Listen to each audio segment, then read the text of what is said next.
একটা মজার কথা কই উঠুন সোয়াল জল আব্বা ঘুম থেকে পাঠাই দেখা কালকে রাত্রে কইছে যে বাবা কেটে দিক ভাই আচ্ছা ঠিক আছে আইসি গাড়ি দিয়া সারা দেশ মেয়ের ব্যাঙ্গা স্যাঙ্গে আইসি হয়তো খেত পাই না নিজের খেত কোনটা মাছের খেত কোনটা এটি বুঝতেছি না চিন্তাছি না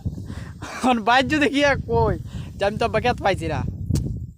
আব্বু যে কী কই ভাবি এটাই বুঝতেছি না কিন্তু আসার পর একটা জিনিস দেখে আসলে অনেক বেশি খারাপ লাগতেছে যেটা আসলে না বললেন আপনাদেরকে আমি একটু দেখানোর চেষ্টা করতেছি একটু দেখেন এই যে দেখেন ধানগুলো আসলে সবগুলা নষ্ট হয়ে গেছে শুধুমাত্র পানির অভাবে যদি জমিগুলোতে পানি থাকতো আমি একটু আপনাদেরকে ক্লোজলি দেখে দেখেন সবগুলা খেতে কিন্তু এই রকম শুকনা মাটি প্রত্যেকটা জমিতেই কিন্তু এই রকম আপনার হলো একটা জমিতেও পানি নেই যদি পানি থাকতো তাহলে কিন্তু বাম্পার ফলন মানে মাশাআল্লাহ হয়েছিল পানির অভাবে কিন্তু সবগুলা ধান কিন্তু নষ্ট হয়ে গেছে এখন এই যদি হয় অবস্থা তাহলে কৃষক কিভাবে বাঁচবে আর কীভাবে কৃষিটাকে আপনার সামনের দিকে নিয়ে যাবে দেশের 1/3 খাদ্য ভাণ্ডার কিন্তু আমাদের এই হাওড় থেকে কিন্তু আপনার উঠে সো সে জায়গায় কিন্তু হাজার হাজার হেক্টর জমি ম্যাক্সিমাম জমিতে কিন্তু এই সমস্যাটা দেখা দিচ্ছেন এই সমস্যা যদি দেখা দেয় তাহলে কীভাবে কৃষকই বাঁচবে আর কীভাবে কৃষি বাঁচবে আর কীভাবে আমাদের খাদ্যগুলাই উঠে আসবে সেটা আসলে আমি বুঝতেছি না সামনের বছর যে মনে করেন কৃষি যে আমরা যারা ক্ষেত যে জমি যে করব সেই সাহসটুকু আসলে পাচ্ছি না দেখে এই অবস্থা দেখে আর এই অবস্থা দেখলে আসলে অনেক কস্টিংয়ে জমি করাতে মানে এত কস্টিং যেটা আসলে বলার মতো না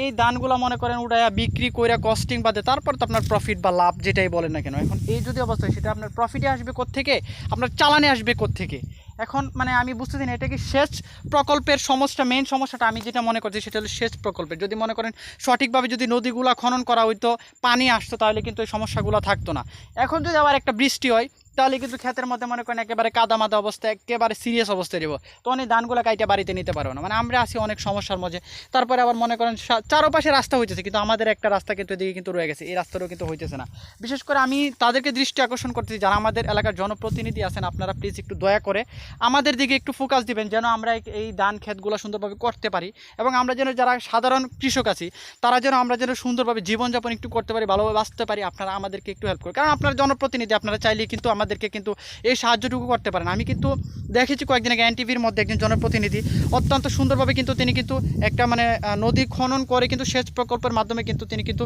মেশিনের মাধ্যমে কিন্তু কৃষকদের কিন্তু হেল্প করতেছে এভাবে যদি আপনারা সবাই যদি নিজ নিজ জায়গা থেকে কিন্তু এগিয়ে আসেন তাহলে কিন্তু আমরা কিন্তু আপনাদের এই ছোটো ছোটো উপকারগুলো কিন্তু আমাদের কাছে কিন্তু বিশাল আকারের কিন্তু হয়ে কিন্তু দাঁড়াচ্ছে সেক্ষেত্রে কিন্তু আমরা বলেন আমাদের আর্থিক অবস্থা কিন্তু মানে একেবারে নিম্ন পর্যায়ের সে জায়গা থেকে আমরা কৃষকরা যদি আমাদেরকে এইটুকু হেল্প যদি আপনারা করেন তাহলে কিন্তু এটা কিন্তু আমাদের কাছে অনেক অনেক অনেক বেশি সো আপনারা একটু আমাদের দিকে ফোকাস দিবেন যেন আমরা সুন্দরভাবে এই কৃষি ব্যবস্থাকে টিকিয়ে রাখতে পারি আমরা যেন আরও সামনের দিকে নিয়ে যেতে পারি আমি ছোট মানুষ হয়তো বা আমি অনেক কথা গুছিয়ে বলতে পারি না কিন্তু আমি যতটুকু বলতে পেরেছি বা আমি যতটুকু যেটা বলতে চাই সেটা একটি কথা যে আপনারা আমাদের দিকে একটু